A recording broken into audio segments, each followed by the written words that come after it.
ایک شخص نے بازار میں دیکھا کہ ایک شخص اپنا غلام بیچ رہا ہے اور یہ آواز بھی لگا رہا ہے کہ یہ بہت اچھا غلام ہے، اس کے اندر اس کے علاوہ کوئی اور عیب نہیں ہے کہ یہ کبھی کبھی چغلی کھاتا ہے۔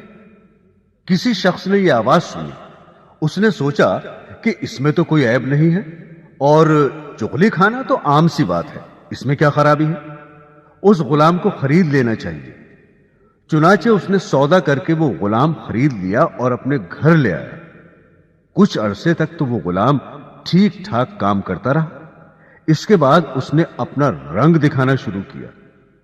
چونکہ چغل خوری کے اندر وہ ماہر تھا، اس لیے اس نے چغل خوری کے اندر اپنا کرتب دکھلایا اور سب سے پہلے وہ اپنی مالکہ کے پاس گیا اور اس سے جا کر کہا کہ آپ کے شوہر جو میرے آقا ہیں وہ کسی اور عورت سے تعلق رکھتے ہیں اور اس کے پاس آتے جاتے ہیں، اور عنقریب وہ آپ کو چھوڑ کر اس سے شادی کر لیں گے، اور میں آپ کی خیر خواہی کے لیے بتا رہا ہوں، کسی اور کو مت بتانا۔ یہ باتیں سن کر وہ بیوی بہت گھبرائی اور پریشان ہوئی۔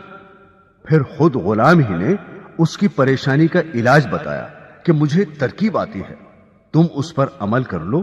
وہ یہ کہ جب تمہارے شوہر سو جائیں تو تم اس طرح سے ان کی داڑھی کے 1-2 بال کاٹ کر اپنے پاس رکھ لینا، پھر دیکھنا کیا ہوتا ہے، پھر وہ ہمیشہ تمہارے ہو کر رہیں گے، کبھی دوسری عورت کی طرف نظر نہیں اٹھائیں گے۔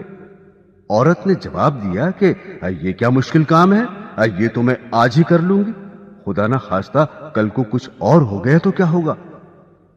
اب وہ غلام آقا کے پاس آیا اور اس سے کہا کہ تمہاری بیوی کے دوسرے مردوں سے ناجائز تعلقات ہیں اور عنقریب وہ آپ کو خیر بات کہنے والی ہے، اور اس نے یہ تہیہ کر لیا ہے کہ وہ آج رات آپ کو اس طرح سے ذبح کرے گی۔ اگر آپ کو میری بات کا یقین نہ ہو تو آپ جھوٹ موٹ سو کر دیکھنا، اور گلا نہ کٹ جائے تو مجھے بتانا۔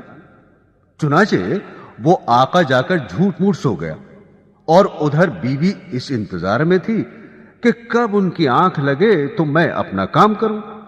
میاں کو نیند کہاں آتی، اس لیے اس نے مصنوعی خراٹے لینا شروع کر دیے۔ اب تو بیوی کو یقین ہو گیا کہ میاں صاحب کو نیند آ گئی، فوراً اس طرح لے کر پہنچی، اور ابھی ہلکا سا اس طرح گلے پر رکھا ہی تھا کہ آقا نے فوراً آنکھ کھول دی اور بیوی کو پکڑ کر کہا، اچھا تو تم مجھے ذبح کرنا چاہ رہی تھی۔ غصہ تو پہلے ہی آ رہا تھا، اس آقا نے اس طرح سے بیوی کو ذبح کر دیا۔ جب بیوی کے خاندان والوں کو پتا چلا کہ شوہر نے ہماری بیٹی کو ذبح کر دیا ہے، انہوں نے آ کر اس طرح سے شوہر کو پکڑ کر ذبح کر دیا۔ اب شوہر کے خاندان والے بھی آ گئے اور دونوں خاندانوں میں خوب جھگڑا ہوا اور 20 لاشیں گر گئیں۔ تو محترم سامعین، آپ نے دیکھا کہ اس غلام نے ذرا سی چغلی سے کس طرح سے دونوں خاندانوں کو تباہ کر دیا۔ اسی لیے اس چغلی کو شریعت نے حرام قرار دیا ہے۔